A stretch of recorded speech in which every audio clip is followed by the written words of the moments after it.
ማለት የኔ ጥያቄ አይ ቲንክ በነብዩ መሐመድ እና ኢሳም እንደ ነብይ ሁለቱንም በዚህ ታምናላችሁ አይደል?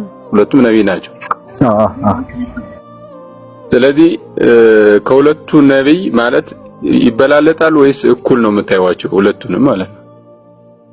የአላህ Subhanahu Wa Ta'ala አንድ ነብይ በደረጃ ያስበልጣል። በመካከላቸው በነብይነት አንድ ናቸው። የነብይነት ስልጣን አይበላለጥም። በደረጃ ግን ሊበላለጡ ይችላሉ።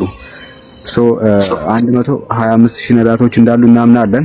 ከ125000 ነቢያት መካከል ኡሉል አዝም የሚባሉ ታላላቅ የሚባሉ ወደ 25 ነቢያቶች አሉ ቁርአን ውስጥ። አብርሃም፣ ሙሳ፣ ኢየሱስ፣ ነቢያችን መሐመድ ሌሎችም 25 ናቸው ትላልቅ ደረጃ ያላቸው። ከትላልቅም ደግሞ ስፔሲፊክሊ 5 እጅግ የከበሩ ነቢያቶች አሉ። እነዛ እናምናለን ነው። ምንም ያህል የነብይነት ደረጃቸው አንድ ቢሆንም አንዱ በአንዱ ግን በክብር በምን ሊበልጥ ይችላል? ኦኬ አላማቸው ይለያያል ማለት ነው። የመጡበት አላማቸው አንድ ነው። ተውሂድ ነው አላማቸው ማለት። አመጣጣቸውስ ለምሳሌ ኢሳ ከሰማይ ነው የተላከው? አልተላከም፣ ከማርያም ነው የተወለደው። ኦኬ እንጂ ከሰማይ እንደተላከ አይደለም። ልክ ማለት ከሰማይ የሚላከው ዝናብ ነው። እሺ ከነብዩ መሐመድና ከኢሳ ምንድነው ማለት የሚለያቸው ነገር አለ? አፈጣጠራቸው ሁለቱም ተመሳሳይ ነው? አፈጣጠራቸው ይለያያል። ልክ አዳም ከኛ እንደሚለየው ሁሉ ማለት ነው። ኦኬ ማለት ምንድነው የሚያለያያቸው? እና ተመሳሳይ ምሳሌ አዳም ሲፈጠር ያለ እናትና አባት ተፈጠረ፣ ከጭቃ ተፈጠረ። ኢየሱስ ደግሞ ያለ አባት ከእናት ተፈጠረ።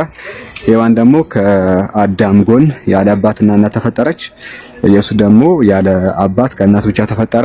እኛ ደግሞ ከእናትና ከአባት ተፈጠርን። እሺ የነብዩ መሐመድና የኢሳንን ትነግረኛለህ? ነቢያችን መሐመድ እንደኔና እንዳንተ ከእናትና ከአባት ተፈጠሩ። ኢየሱስ ደግሞ ያለ አባት ከእናት ብቻ ተፈጠረ። ይሄ የአላህ ተአምር ነው፣ የኢየሱስ ችሎታ አይደለም። በጣም የአላህ ያው ተአምር እሱ ብዙ ተአምር ማድረግ ይችላል። አምላክ እንደፈለገ ይገልጻል። ባይዞ ችሎታ አለው በጣም። ከአጥንት ስለዚህ አሁን በደረጃ ይበላለጣሉ ብለኸኛል፣ የኢሳንና የነብዩ መሐመድ ማለት ነው። ስለዚህ ቅድም አንድ ወንድሜ ከስር ኢሳ ለእስራኤል ብቻ ነው የመጣው የሚል እንትን ኮሜንት ሰጥቶኝ ትክክል ይሆን አይሆን አላውቅም። ስለዚህ አንተ ብታረጋግጥ። ኢየሱስ ወረሱለን ኢላ በኒ እስራኤል ይላል ቁርአን ላይ፣ ወደ እስራኤል ልጆችን መልእክተኛ ያደርገዋል ይላል። ስለዚህ መልእክተኝነቱ ወደ እስራኤል ልጆች ነው። ነቢያችን መሐመድ ደግሞ ወማ አርሰልናከ ኢላ ረሕመተን ሊልዓለሚን ለዓለማት እዝነት አድርገን ይላል። ነቢያችን መሐመድ ተልእኮአቸው ለዓለም ሲሆን ኢየሱስ ደግሞ ተልእኮው ለህዝበ እስራኤል ነበረ። ኦኬ ግን አላህ ለምንድን ነው ለአንድ ኔሽን ብቻ ወር ለእስራኤል ሊልከው ይቻለው? ለምን እንደዛ ፌቨር ማድረግ ፈለገ? ጌታ አምላካችን የፈለገውን ነገር ያደርጋል ብለን እናምናለን። በወቅቱ የነበሩ ሰዎች ህዝበ እስራኤላውያን መልእክተኛ ያስፈልጋቸው ነበር። መልእክተኛ ላከላቸው። ለምንድን ነው? እሱ ነው የሚያውቀው ጌታ አምላካችን። ነብይ የሚያስፈልጋቸው ማህበረሰብ ውስጥ ነቢያት እስራኤል ብቻ አይደለም። በነገራችን ላይ ወደ ህዝቡ ሁሉ መልእክተኛ ልከናል ነው ያለው።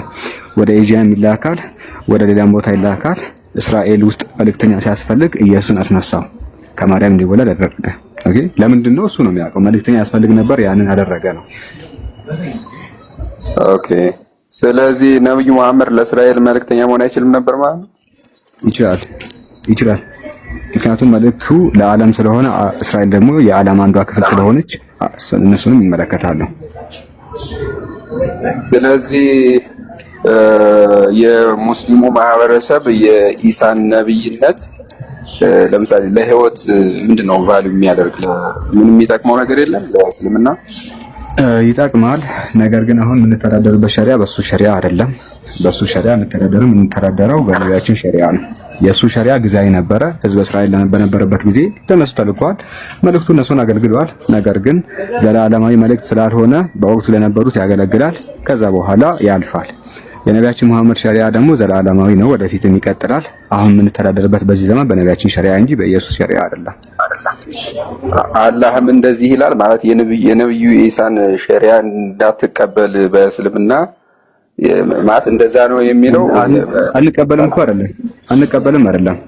አለመተዳደርስ ትክክል ነው ታዲያ? ማለት ነብይ ነው ብላችሁ አላህ ሁለት መቼም አላህ ሲልክ ሸሪዓ አንድ ላይ ምን መሰለህ ሸሪዓው ከጅምሩ ሲሰጥ ለዓለም አልተሰጠም፣ ለህዝበ እስራኤል ነበር የተሰጠው ከጅምሩ። ኦኬ። ስለዚህ እነሱ ተገልግለውበታል፣ አልፈዋል። በዚህ ዘመን ደግሞ ይህንን ሸሪዓ ሰጠን፣ የምንገለገልበት በዚህ ሸሪዓ ነው፣ የምንተዳደረውም በዚህ ሸሪዓ ነው። ዳስኢት። ስለዚህ በኢሳ ሸሪዓነት ተቀባይነት የለውም ማለት ነው። ሁላ የለውም። ያለው ሸሪዓ የነቢያችን ሸሪዓ ነው። ግን እስራኤልም ሆነ ሌላ የዓለም ህዝብ ሁሉም የአላህ ፍጡር ናቸው አይደለ? ለእስራኤል የተሰጠው ሸሪዓ ለምን ለሁሉም ሊያገለግል? ምክንያቱም አላህ አይሳሳትም አይደለ? ጊዜያዊ ስለሆነ የመሳሳት ጉዳይ አይደለም። ህጉ ጊዜያዊ ስለሆነ እኛን አይመለከተንም። እንደዛ ይላል በቁርአን እንደዛ ይላል ማለት አሁን ይላል ቁርአን ክርስቲያኑ ማህበረሰብ ቁርአንን ስለማያውቅ አሁን በዛ በቁርአን ዳንል እንችላለን። ግን አሁን አንተ በቁርአን ጉዳይ እኮ አይደለም። የማያውቅ ሰው ካለ ያነባል። ቁርአን ሲናገር ለኩል ሚንሁም ጃልና ሽራአተን ወሚንሃጃ ይላል። ለሁሉም ህግና ደንብን መንገድን ሰጠናቸው ይላል። መንገዳቸው እስልምና ነው። ህጋቸው ነው የሚለያየው። ለምሳሌ አሁን ጥንት ዘመን ህዝበ እስራኤል ላይ እርም የተደረገ ምግብ ነበረ። በሙሴ ዘመን ክልክል እስራኤላውያን የማይበሉት ምግብ ነበረ። ያ ለእስራኤላውያን በሙሴ ጊዜ የተሰጣቸው ህግ ነበረ። ከዛ ኢየሱስ ሲመጣ ያንን ህግ በመሻር ይፈቅድላቸዋል። የተከለከለውን ዛሬ በአላህ ህግ ፈቀድኩላችሁ ይላል። ስለዚህ አንድ ነብይ ሲመጣ ቀድሞ የነበረው ህግ ጊዜያዊ ስለሆነ በሌላኛው ይተካል። አንድ ነብይ ሲመጣ ቀድሞ የነበረው ህግ ጊዜያዊ ስለሆነ በሌላኛው ይተካል።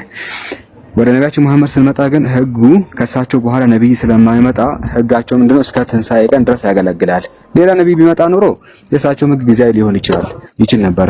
ከዚህ በኋላ ነብይ ስለማይነሳ ግን ህጋቸው ለዘላለም እስከ ትንሣኤ ቀን ድረስ ያገለግላል። አሁን እኔም አንተም ሌሎችም ማዳኘት ያለብን በቁርአን እንጂ ባለፉት በተሻሩት ወይ ደግሞ ጊዜያዊ በሆኑት ህግጋት አይደለም ነው። አንድ ጥያቄ ልጠይቅ። አንተን ስም ማን ነው? ማይ